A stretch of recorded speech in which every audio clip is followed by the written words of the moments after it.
Improving your prose can be challenging. It requires that you stretch your brain each time you sit down to write, by learning new ways of structuring your sentences and stringing them together. After all, you want to give your reader that seamless reading experience. So I thought I'd help out and gradually assemble a library of techniques that you can reference. Here's a sentence I pulled from this morning's writing, one which highlights a technique I use fairly often.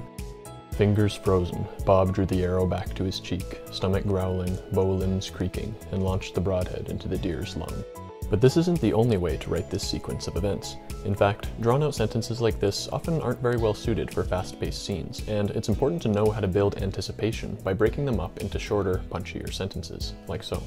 Fingers frozen, Bob drew the arrow back to his cheek. His stomach growled, the limbs of his bow creaked, and he launched the broadhead into the deer's lung.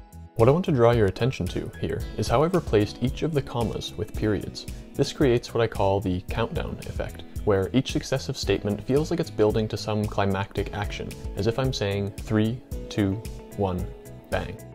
This technique also allows me to transform the verbs growling and creaking into growled and creaked.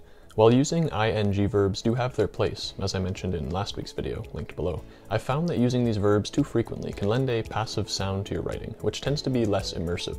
That ing sound also gets a bit repetitive. Verbs ending in ed almost always have more of an impact on the reader. They hit a little harder and are not so easily skimmed over. Having the period land right after the verb amplifies this effect. Now, it's important to note that there's nothing wrong with this first sentence structure. I'm simply trying to point out that these two styles have a different effect on the reader. To my ear, this first action sequence passes the reader by rather quickly, which is fine if it's not terribly important, whereas the second draws more of my attention, building anticipation with each successive sentence. As a writer, this is your call to make. Anyway, I hope you find this technique useful. Give it a try next time you sit down to write, and be sure to tune in next week for another writing video.